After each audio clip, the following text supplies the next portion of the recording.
Hello दोस्तों, आज हम करेंगे मैथ के महत्वपूर्ण प्रश्न को हल। क्वेश्चन में दिया है कि ए और बी की मासिक आय 3:5 के अनुपात में है, जबकि उनका जो खर्चे का अनुपात है, व्यय का अनुपात है, वो क्या है? 4:7 है। ए और बी क्रमशः 16,000 रुपये और 26,000 रुपये की बचत करते हैं, तो उनके व्यय के बीच अंतर ज्ञात कीजिए। तो यहाँ पर प्रश्न में दिया हुआ है कि एक व्यक्ति है ए और दूसरा व्यक्ति है बी, और यहाँ पर प्रश्न में आय का अनुपात दिया हुआ है। ए और बी की मासिक आय का जो अनुपात है वो कितना है? 3:5 है। तो यहाँ पर ए की आय कितनी होगी? 3x, और बी की आय कितनी होगी? 5x होगी। हम मान रहे हैं ये कि ए की आय कितनी मान रहे हैं? 3x, और बी की आय 5x। प्रश्न में दिया हुआ है खर्चे का अनुपात 4:7, और यहाँ पर आगे प्रश्न में दिया हुआ है कि ए कितने रुपए की बचत करता है? 16,000 रुपये की बचत करता है, और बी कितने रुपए की बचत करता है? 26,000 रुपये की बचत करता है। तो यहाँ पर अब आप खर्चा निकाल सकते हो, आसानी से निकाल सकते हो, क्योंकि आपको ये पता है कि जो आय होती है वो किसके बराबर होती है?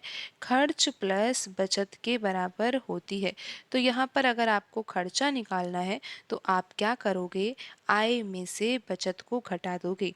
यहाँ पर हम ए का खर्चा निकालेंगे तो किस तरह से निकालते हैं? आय में से हमें बचत घटानी है।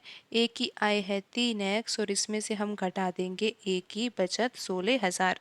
और यहाँ पर हम बी का खर्चा निकालेंगे तो बी की आय कितनी है? 5x, और इसमें से हम घटा देंगे बचत को। तो ये किसके बराबर आ जाएगा? बी के खर्चे के बराबर आ जाएगा। तो यहाँ पर अब हम ए और बी के खर्चे का अनुपात निकाल सकते हैं। ए का खर्चा कितना है? 3x माइनस 16,000 है, और बी का खर्चा कितना है? 5x माइनस 26,000 है। और प्रश्न में खर्चे का अनुपात कितना दिया हुआ है?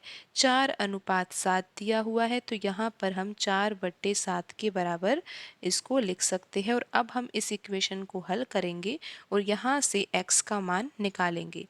आप यहाँ पर डायरेक्ट भी लिख सकते थे, क्योंकि आपको पता है कि जो आय होती है वो किसके बराबर होती है? खर्च प्लस बचत के बराबर होती है। तो यहाँ पर हमें खर्चा निकालना है, तो क्या करना होगा? आय कितनी है ए की? 3x है, हम यहाँ पर 3x मान रहे हैं, और ए की बचत कितनी है? 16,000। तो यहाँ पर हम आय में से बचत को घटा देंगे, तो ये आ जाएगा ए का खर्चा। और बी का खर्चा कैसे निकालेंगे? बी की आय हम यहाँ पर क्या मान रहे हैं? 5x, और 5x में से बी की बचत हम यहाँ पर 26,000 घटा देंगे, तो ये आ जाएगा बी का खर्चा। कितना आसानी से निकाल दिया है। और यहाँ पर खर्चे का जो अनुपात है वो कितना दिया है? 4/7 दिया हुआ है। तो आइए अब हम इसको हल कर लेते हैं। क्रॉस मल्टीप्लाई करेंगे तो 7 का गुणा होगा 3x माइनस 16,000 से, और यहाँ पर 4 का गुणा होगा 5x माइनस 26,000 से। तो यहाँ पर आइए अब हम इसको हल करते हैं। 7 का गुणा अंदर कोष्टक में होगा तो यहाँ पर आ जाएगा 21x।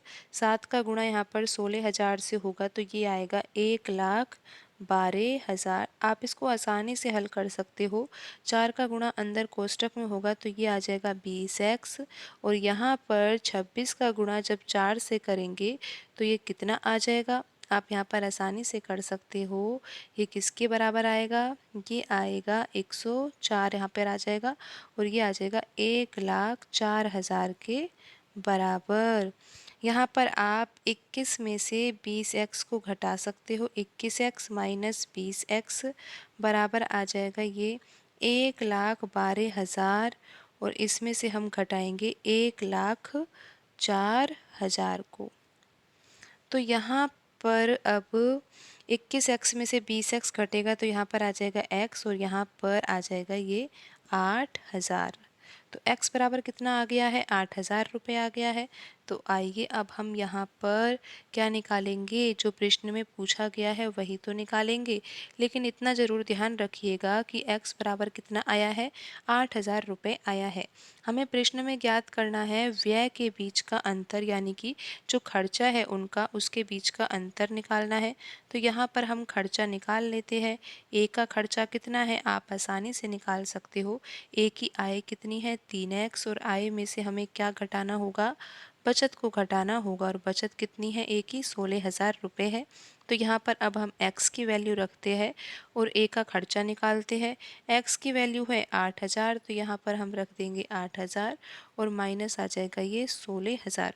3 का गुणा 8 यानी कि ये आ जाएगा 24,000 माइनस 16,000।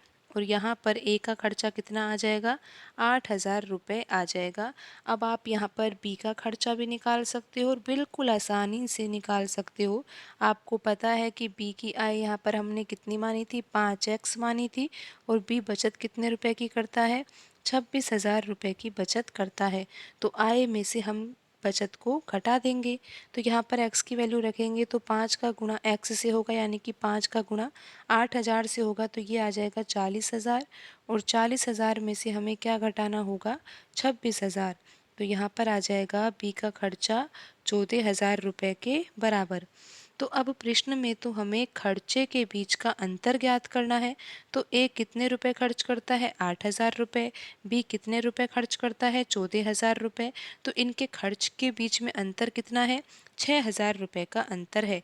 14,000 में से अगर आप 8,000 घटाओगे तो कितना आ जाएगा, अंतर 6,000 रुपये के बराबर आ जाएगा। यहाँ पर ऑप्शन डी सही होगा। आज की वीडियो में इतना ही, मिलते हैं अगली वीडियो में। धन्यवाद।